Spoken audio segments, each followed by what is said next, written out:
La vision de la clé de David ouvre la Bible tout entière pour ceux qui désirent vraiment la comprendre. Découvrez la vérité inspirante concernant la vision de la clé de David. Maintenant sur la clé de David avec Gérald Fleury. Bonjour à tous.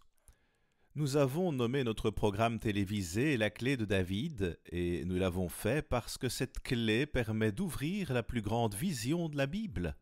Il y a beaucoup de choses que nous devons apprendre sur la clé de David. Et c'est fascinant de noter que cette clé constitue l'unique message donné par Jésus-Christ aux 2 dernières ères de son Église dans ce temps de la fin. De quoi s'agit-il donc? Herbert Armstrong a dit « La vérité des anglo-saxons selon la prophétie est au cœur de la vision de la clé de David. Elle est au cœur de cette vision. » Si vous n'avez pas ce livre, nous serions ravis de vous l'envoyer. Toute notre littérature est gratuite et c'est un livre significatif, celui contenant le message que Herbert W. Armstrong proclama au monde, comme aucun autre des livres ou brochures qu'il ait jamais écrit. C'est un livre puissant qui ouvre à votre compréhension entière de la Bible en ce qui concerne la prophétie. Il s'agit de la prophétie de ce temps de la fin. Apocalypse 3 parle de l'ère de Sardes de l'Église de Dieu, ère qui est en fait morte, et seulement quelques personnes échappèrent à la mort et elles furent sauvées par Dieu parce qu'elles étaient dignes. Or, la plupart des églises moururent spirituellement. C'est une mauvaise nouvelle, mais il y a aussi beaucoup de bonnes nouvelles que nous devons comprendre encore plus. Mais des êtres humains peuvent mourir spirituellement et même une église entière peut mourir si elle cède aux attaques de Satan. Si l'église ne vainc pas Satan, ce dernier peut vaincre l'église. Nous devons donc faire attention à cela, car lorsqu'on parle de la clé de David, on parle d'une opportunité de régner qui ne se présente qu'une seule fois. Si Dieu vous donne cette possibilité, il ne vous la donnera plus jamais si vous vous en détournez et la rejetez. Bien sûr, vous pouvez vous repentir si vous êtes tiède, mais c'est tout de même une attitude dangereuse et vous risquez ainsi de perdre votre salut. Dans Apocalypse 3, verset 12, il est question des gens qui possèdent la clé de David. Nous lisons au verset 12 « Celui qui vaincra, je ferai de lui une colonne dans le temple de mon Dieu, et il n'en sortira plus. » C'était Apocalypse 3, verset 12. Ici, Dieu parle de la nouvelle Jérusalem et dit que ces gens n'en sortiront plus. En d'autres termes, vous ne sortirez plus jamais du quartier général pour toute l'éternité. Si vous l'emportez pendant cette vie et faites partie des véritables élus de Dieu, c'est une potentialité que vous pouvez à peine imaginer. Dieu désire nous récompenser pour avoir agi et diffusé son message avant la seconde venue de Jésus-Christ. Tel est son plan. Remarquez Apocalypse 3, versets 5 et 6. « Celui qui vaincra sera revêtu ainsi de vêtements blancs. Je n'effacerai point son nom du livre de vie, et je confesserai son nom devant mon Père et devant ses anges. Que celui qui a des oreilles entende ce que l'Esprit dit aux églises. » Voici une indication que si vous ne surmontez pas Satan, votre nom sera supprimé du livre de vie. Mais Dieu dit que cela ne devrait arriver à aucun d'entre nous si nous vainquons Satan. Mais dans cette ère laodicéenne, il y a les églises laodicéennes, ceux qui sont tièdes, et 50% d'entre eux meurent éternellement. 50% d'entre eux mourront pour l'éternité, mais 50% d'entre eux se repentent et Dieu les fait entrer dans sa famille en raison de cette repentance. C'est pourtant un grand risque et nous ne voulons pas prendre de tels risques parce que Dieu ne nous appelle pas à faire quelque chose que nous ne pouvons pas faire. Il nous donne la puissance de vaincre et il n'y a pas d'excuse pour ne pas vaincre Satan le diable. Dieu veut donc que cela soit clair pour nous tous. Lisons les versets 7 et 8. Voici comment le Christ présente les Philadelphiens, ou ceux qui sont ses véritables élus, et voici ce qu'il dit au verset 7.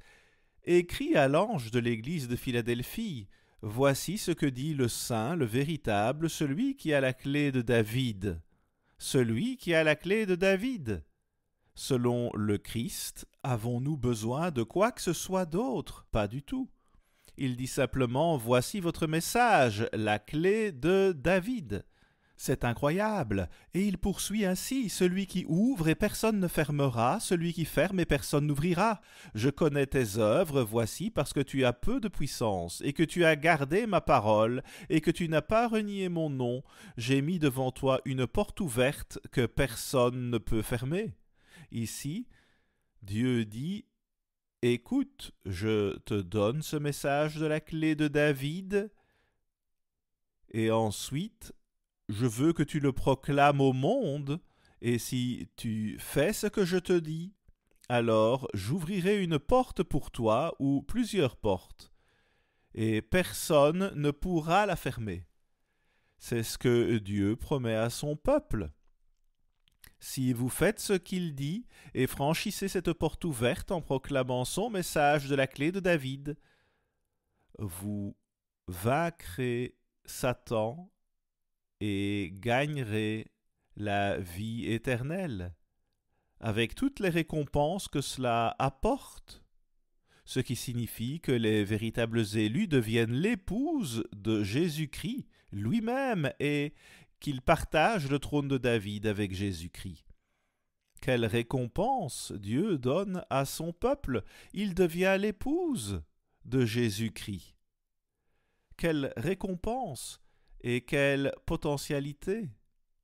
Dieu a un message ici dont ce monde a vraiment besoin, et il a donné ce message à son peuple. Et notre responsabilité est de le diffuser avant la seconde venue de Jésus-Christ. Et pendant toute l'éternité, vous aurez l'occasion de régner avec Jésus-Christ. D'abord pendant le millénium et ensuite pendant toute l'éternité. Croyez-le ou non. Et c'est la vérité. Et c'est la plus grande potentialité, le plus grand appel que Dieu puisse offrir à quiconque. Si nous faisons son œuvre, les récompenses dépassent ce qu'on peut décrire.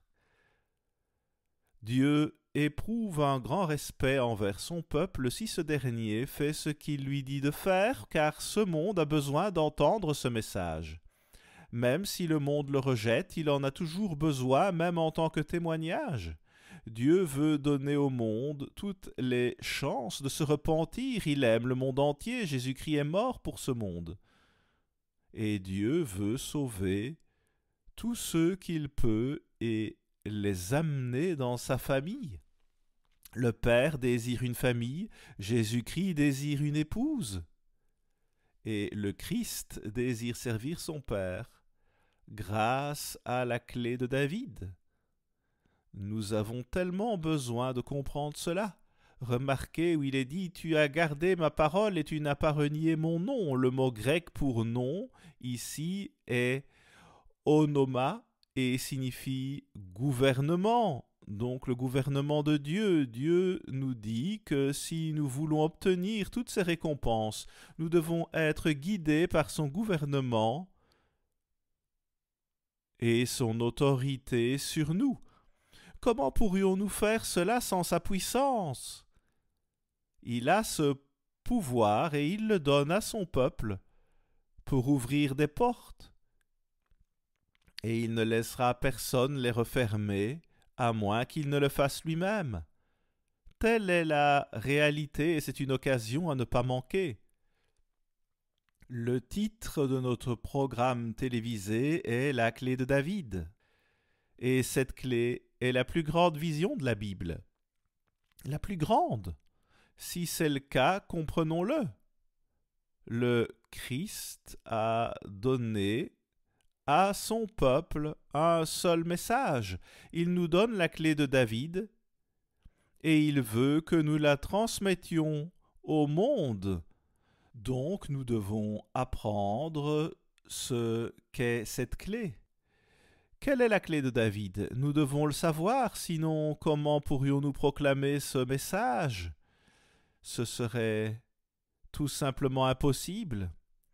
Au verset 8, nous lisons « Voici, j'ai mis devant toi une porte ouverte » et ce mot « voici » peut être traduit par « voici, regarde ». Soyez donc enthousiasmés à ce sujet, c'est fantastique, il n'y a rien de tel dans la Bible. Voici, regarde. Vous avez besoin de comprendre ce que Dieu vous offre. Le Christ a lui-même ouvert cette porte. Il veut que ce message soit diffusé et il veut que nous soyons enthousiasmés à ce sujet et que nous disions nous aussi, voici, regarde, c'est magnifique. C'est une récompense resplendissante que nous recevrons pour avoir fait son œuvre. Il nous donnera une récompense éclatante. Nous voyons donc que Dieu n'est pas intervenu dans le monde à un tel point depuis le 1er siècle. Vous pouvez regarder l'histoire de l'Église de Dieu et vous verrez qu'à partir du 1er siècle, l'évangile de Dieu n'a pas été prêché autour du monde jusqu'à l'époque de l'Élie du temps de la fin. Herbert W. Armstrong a rempli ce rôle en prêchant une nouvelle fois l'évangile de Dieu autour du monde. C'est ce que Dieu veut que nous fassions afin de donner au plus grand nombre possible le plus grand message qu'il puisse entendre. C'est si important et si merveilleux.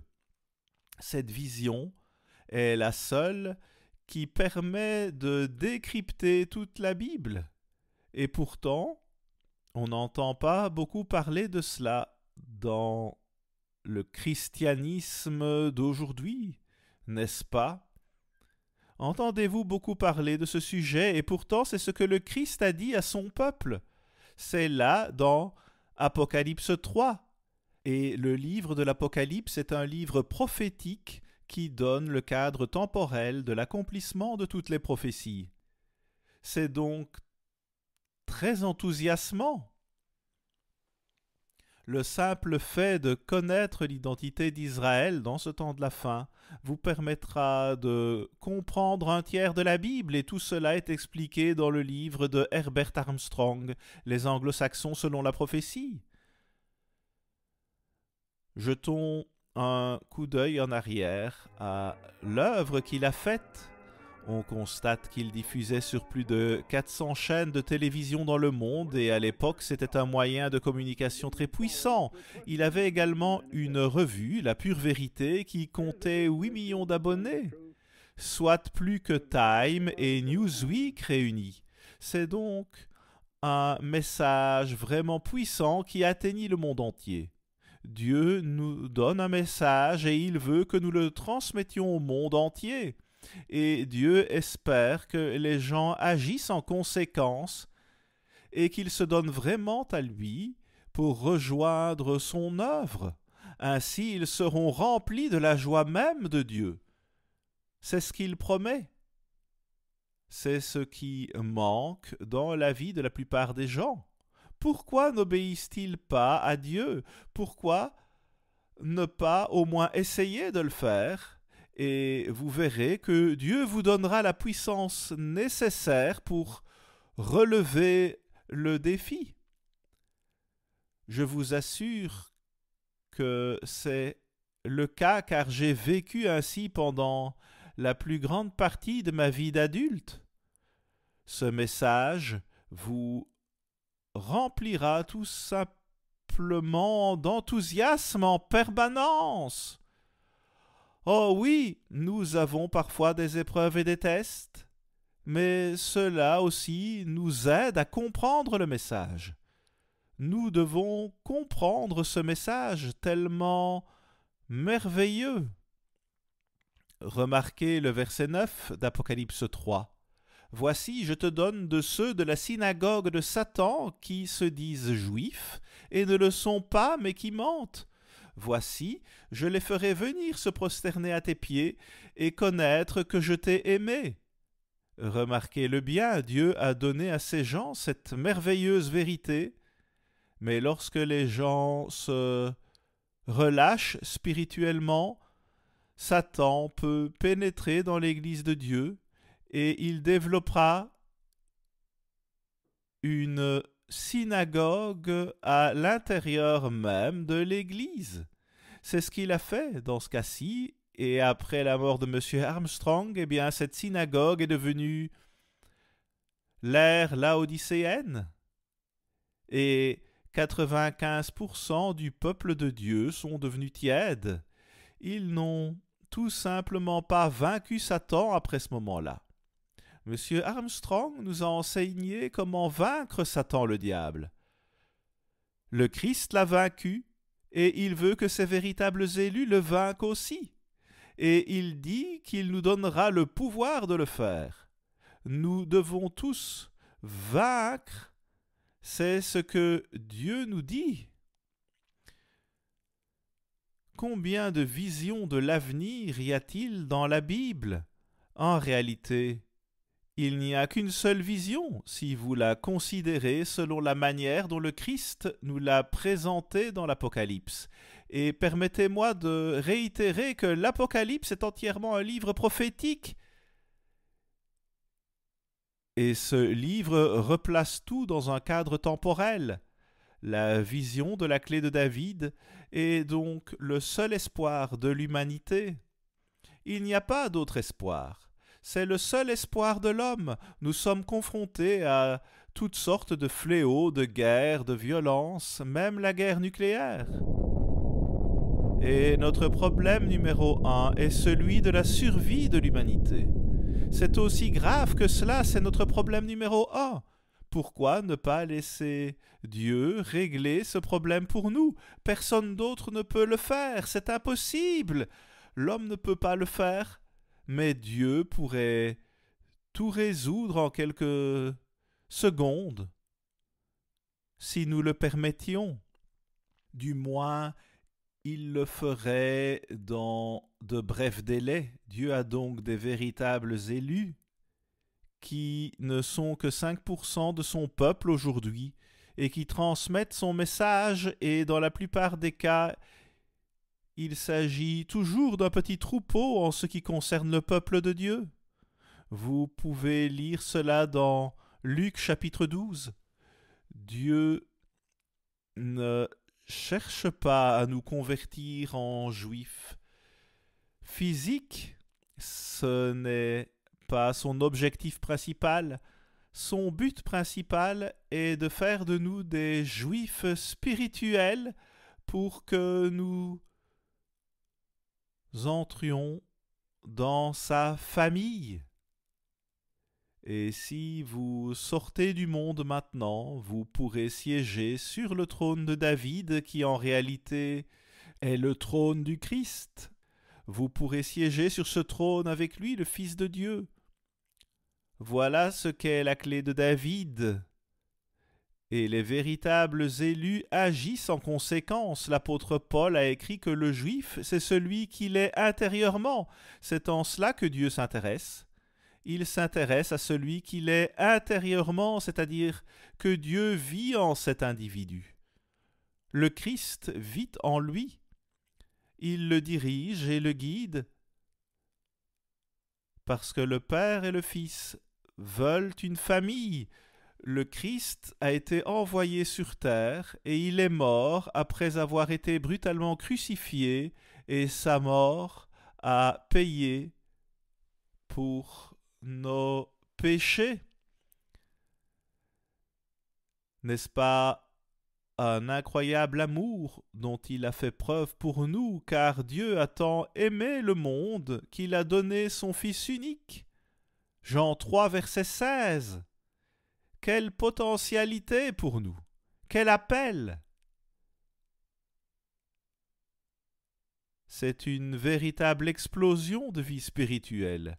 Dieu dit qu'il relèvera le tabernacle de David qui est tombé, en d'autres mots, l'Église s'est effondrée.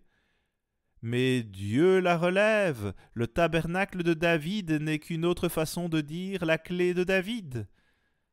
Dans cette vision, tout tourne autour de la clé de David. Il dit que nous devons le relever et il nous soutiendra.